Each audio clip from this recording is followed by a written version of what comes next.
So again, welcome back. Engineer ko in here. So tuloy natin class. So module 3 pa rin tayo class, no? Example 1.5. Okay? So titingnan yung class nag-upgrade. So, technically, this time class 2 stories na yung ating example.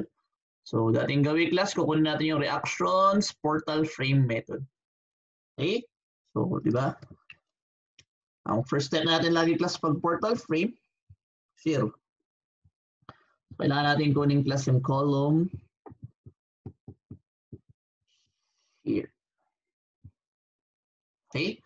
So para makuha yung column shear, class kailangan natin i-cut. So una class, kukunin natin yung second floor columns, tapos yung third floor columns. I-cut na lang natin class doon sa inflection, point of inflection or yung internal hinges nila. Okay? Unahin natin class yung ito. Si AA. Rekta na natin. Okay? So dito class si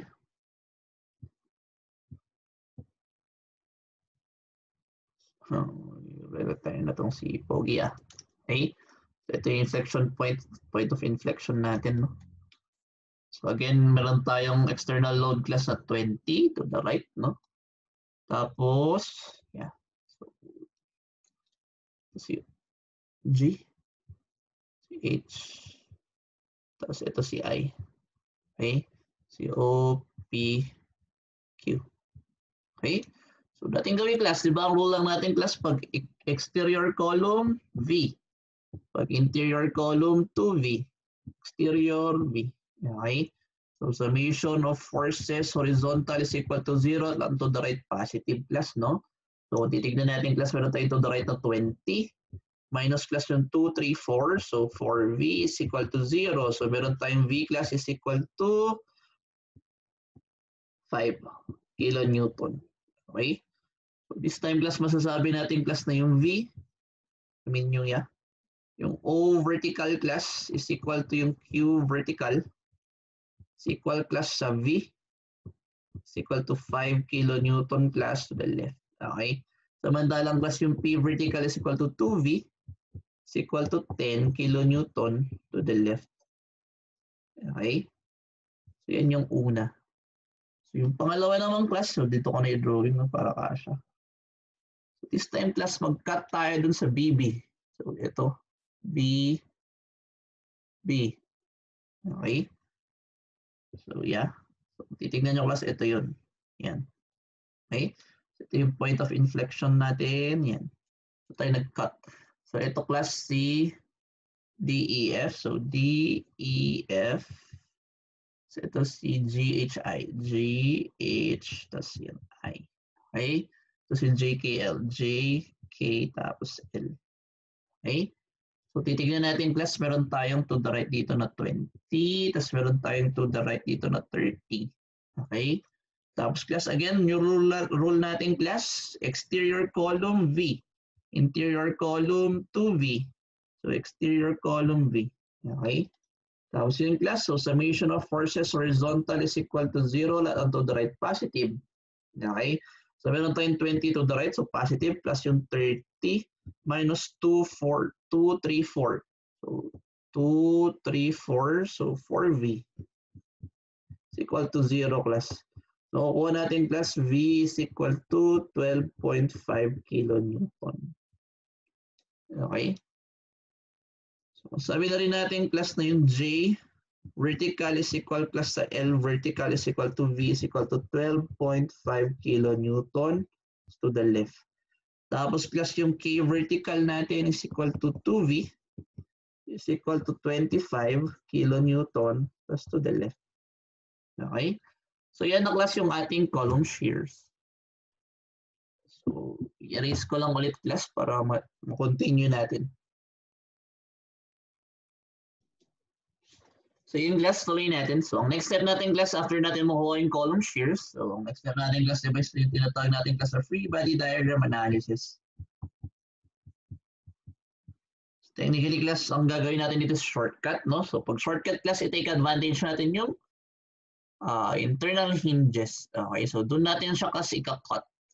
Okay? So paano yun class? Pause ko na lang class, tapos i-drawing ko muna, no? So again, ang galawan nating class device, kakat lang nating class sa internal hinge. So yan, cut mo dyan, cut mo dyan, cut mo doon, and so on. Okay, so ganyan yung cuts nating class.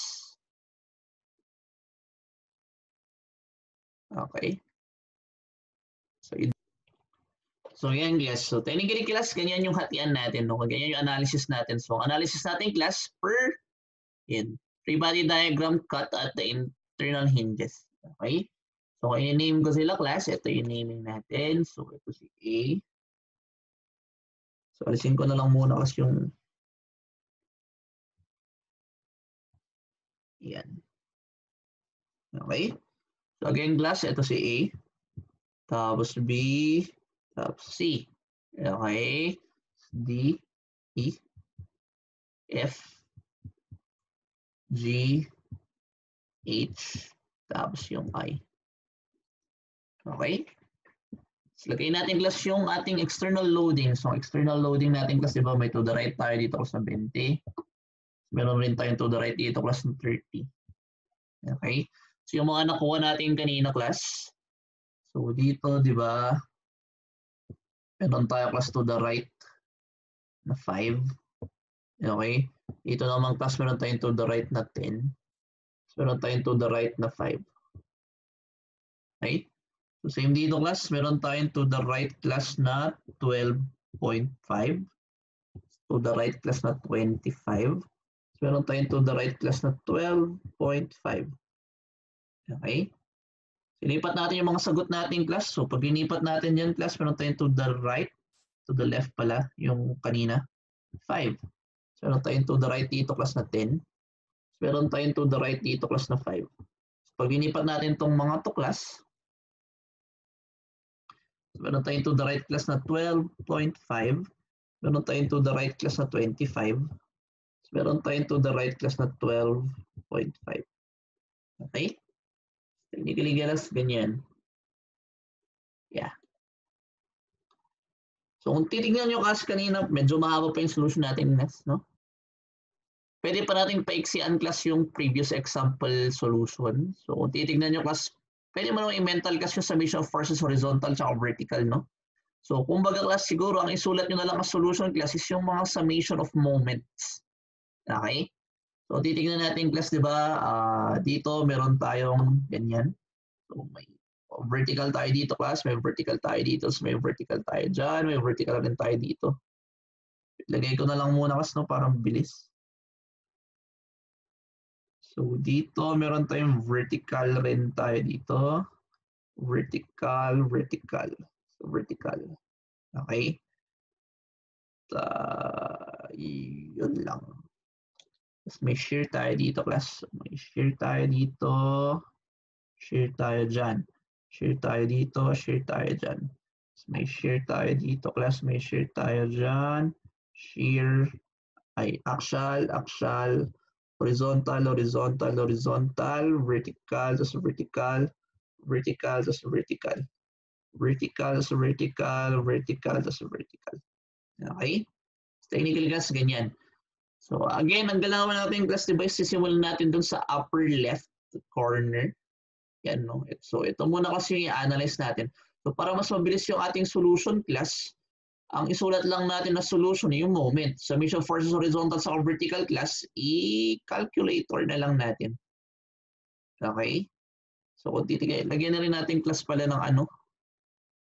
Lagyan natin ng dimension. So, ito class, ito is kalahati ng 8 class. So, 4 meters. Ito class is 4 meters din. Tapos 4 meters. Same dito class, 4 meters. Ito class is 2.5 meters.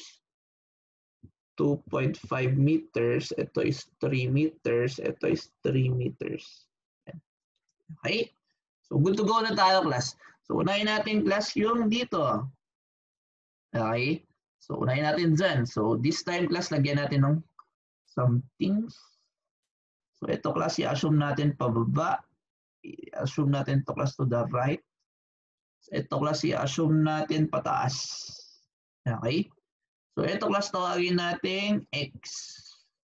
Okay? So, FBD class ng G. So, para mabilis class, mag-moment na rin tayo sa G. Okay? So, again class, ang working structure natin is ito. Yan. Okay? So, pag yan yung working structure natin class, mag-moment tayo sa G is equal to 0 lahat ng clockwise positive, no? O titignan nyo class, ito tatawagin natin X. So, ano yung first period ng moment with respect to G class? So, meron lang tayo ng X. So, X class times yung lever arm natin class na 4. So, negative siya, no? Okay? Plus class yung 5 times yung lever arm natin na 2.5 is equal to 0. So, meron lang tayong X class is equal to 3.125. Okay? So, titignan natin class, ito is 3.125. Tapos class, yan na. Titignan nyo class, pwede ng manual, like, ang tawag doon? Kahit wala ng solution class. Okay? Kasi kung titignan nyo, di ba, meron tayong horizontal na missing. So, 20 minus 1 class, 20 minus 5. So, ito, 15 na. Okay? Tapos meron tayong upward class na 3.21. Tapos, sabi siya, first horizontal. So, alam na rin natin class, ito is equal to 3.125. Gets ba? Okay, lipat natin yung mga sagot class. So, ito, pag ganyan, tapos ito, pataas. Okay? Tapos move ulit tayo, class. So, i-erase ko lang to.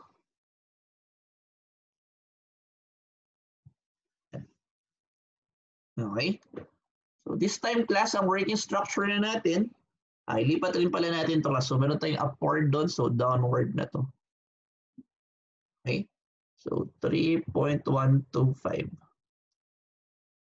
Yeah. Okay?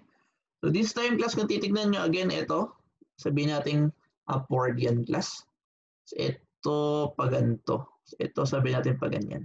Okay? Tapos, ang working structure na natin this time, class, is ito. Okay? So, again, natin gawin, class, mag-moment lang tayo sa H is equal to 0 clockwise positive.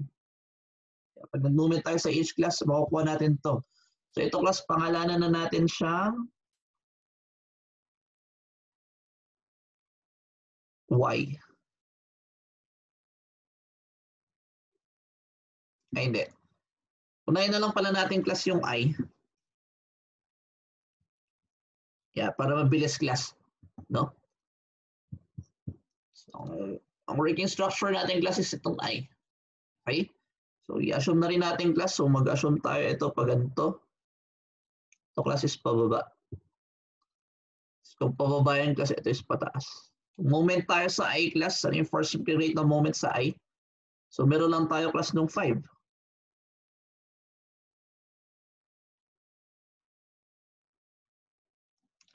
Ngalanan natin ito class na Y. Ito class Y siya na. Okay? So, first period ng moment sa Y class. So, yung Y times lever arm niya class na 4. May negative siya class. Plus, yung 5 class tapos yung lever arm niya class na 2.5 is equal to 0. So, may Y tayo class is equal to 3.125 din. Okay? So, kilonewton meter class. Tama yung assumption natin class pababa. Okay? So, ito, 3.125. Okay? Sa ating gawin class, so meron tayong vertical downward class na 3.125. So, matic class, ito is 3.125 na rin. Okay? Tapos class, meron tayong to the left na 5. So, meron tayong to the right class na 5. So, ito is 5 na rin. Okay? So, lipat natin yung mga sagot natin class. So, ito, meron tayong downward na yon. So, yan. So, tama class pag ganun yun. So, ito class,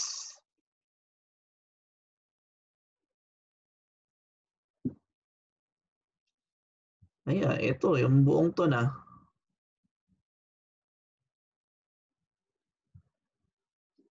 So, ito na class, ito na yung Y. So, parehas silang 3.125. Okay? So, ganyan.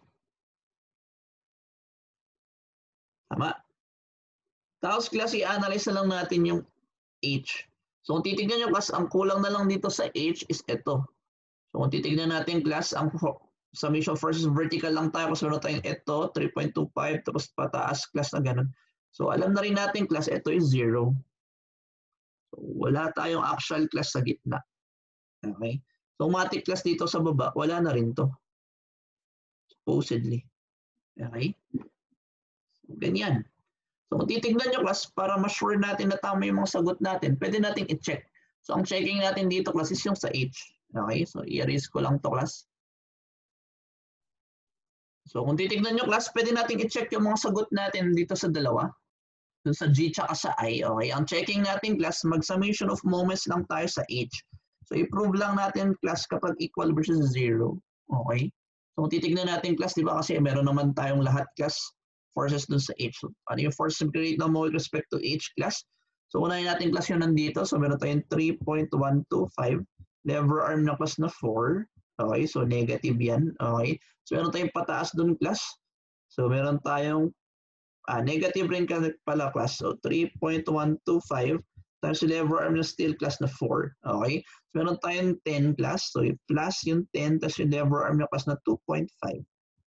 Is it equal to 0? Okay?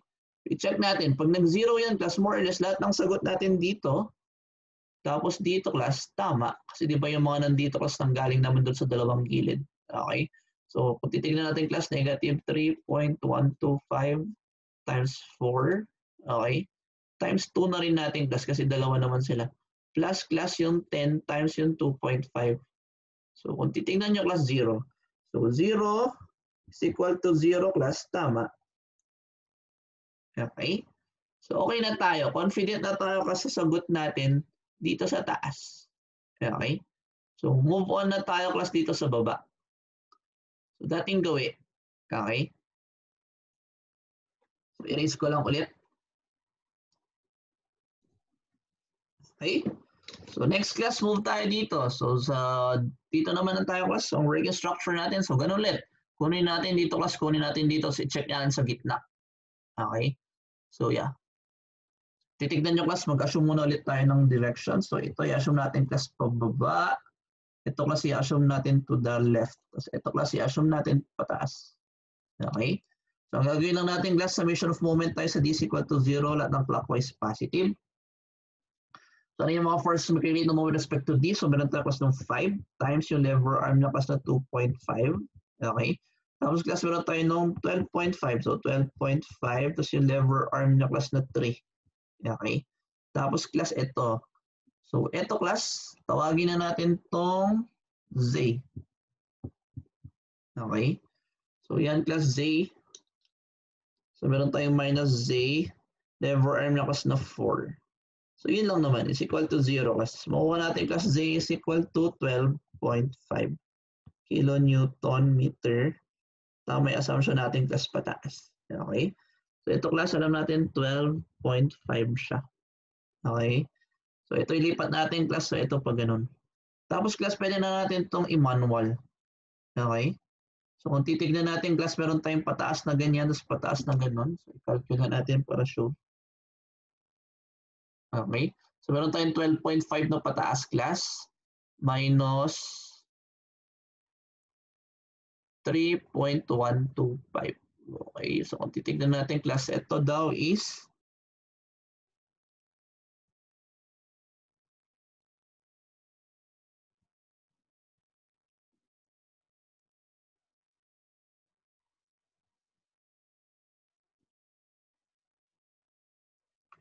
ano yung palakas, pataas yun. So, ito pababa. Dapat i-add natin. Plus. Okay? So, ito class, alam na natin to. Ito is 15.625. So, kung pataas yan, ilipat natin pababa. Okay? So, yan.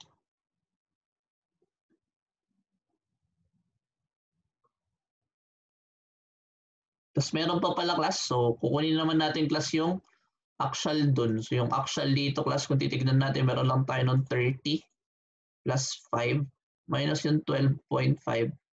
Okay? So, yung actual natin dun class is 22.5. So, itong black class is 22.5. Okay? Kung titignan mas madali lang. Kasi sunod-sunod na siya. Okay? So, gawin na rin natin class dito sa kabila. Sa kabila namang class, ito i-assume natin class pa ganyan siya. Okay? Tapos yung class is downward. So ito class is downward. Pag downward yung class, ito i-assume na natin upward. Okay. So i-erase ko lang ulit to.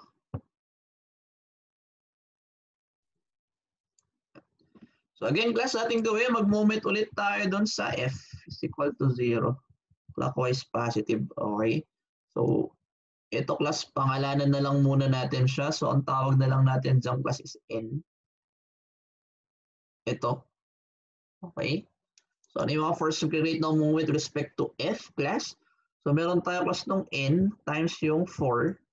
So negative siya kasi counter. Plus class yung 5 tapos lever arm class na 2.5. Okay. Plus class yung 12.5 tapos lever arm na 3 is equal to 0. So may makuha tayong value ng N class is equal to 12.5 kilonewton meter. Tama yung assumption natin class pababa. Okay. So ito class again 12.5 siya. Yan. Okay. So yeah. So pababa siya class, lipat natin dito so pataas na siya. Okay. Tapos class, so ito na yung working structure natin, no? So dito class pa rin ng manual. So kung titignan natin class, yeah. So para makuha natin class yung upward na to, i-add lang natin yung dalawang yun. So 12.5 class plus yung 3.125. So meron lang tayo class 15.625. So itong block na to class is 15.625. Okay? Tapos class, kailangan rin natin kunin class yung block na yon. So para makuha yung class, meron tayo ng 5, no? Minus 12.5. So meron tayo class 7.5. So pag nilipat natin class pa ganyan. So ito pag nilipat natin pa ganun. Okay? Ito class pag nilipat natin pa ganyan. So kung titignan nyo class dito, medyo kompleto na tayo, no? Ang kulang na lang natin class supposedly is yung actual dito. Pero kung titignan nyo class yung actual dun, 0. Kasi it is, pababa tayong 12.5, tapos pataas na pa ganyan. So matic class yun nandito, 0 na yun. Okay? So with this class, pwede na natin i-check ulit. So ang checking natin, mag-moment lang tayo sa E. So i-erase ko lang ulit to class. Okay? So checking natin class. So para kumbaga para ma-check natin class yung sagot natin dito, tapos yung sagot natin dito, i-check natin dito, dapat mag-0 yun nandyan. Okay? So mag-moment ulit tayo class sa E is equal to 0. Is it equal to 0? Lahat ng clockwise positive. So yung first yung create ng moment respect to E class, so meron tayo ng 10. Lever arm niya kasi is 2.5. Okay? Tapos, itong 25. So 25 class, ang lever arm is 3. Okay? Tapos class, meron tayong pababang 12.5. So negative 12.5 times lever arm na class na 4. Tapos meron pa ulit tayo dun class. So same, negative 12.5 times yung 4. Is it equal to 0? Okay? I-check ulit natin class. So meron tayo ng 10 times 2.5 plus yung 25 times 3. Okay? Minus class dalawang 12.5 times 4. So dalawa siya class, so times 2 na rin natin. So pag yan class nag-0, so tama. So 0 class is equal to 0. So more or less class mapapatanag tayo, tama yung sagot natin dito, tapos yung sagot natin dyan. Okay? So pag okay na yung class, actually tapos na. Pwede na natin i-mental lahat yan.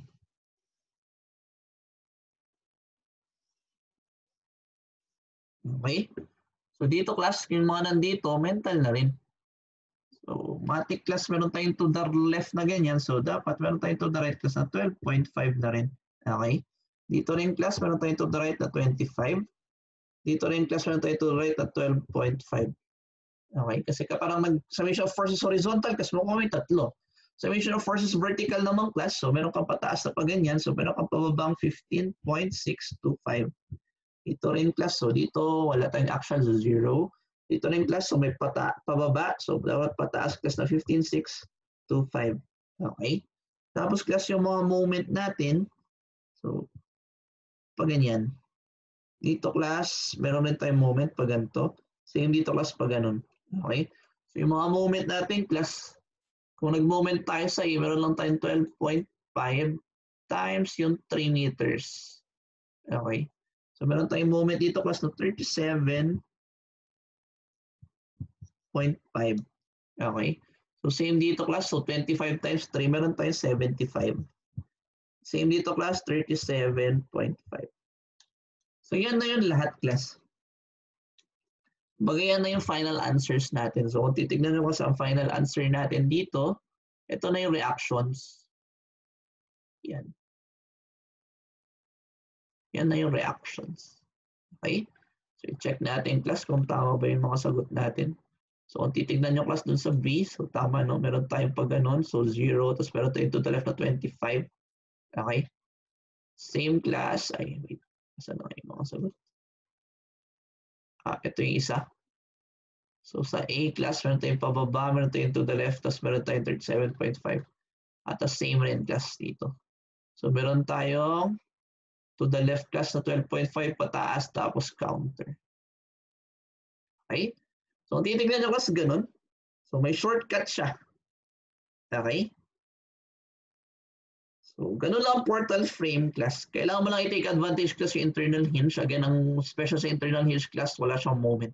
So, doon mo siya i-cut class, tapos i-analyze mo na from joint, from free body diagram to free body diagram. That's it, class, for portrait frame. So, see me at the next video. Thank you for staying.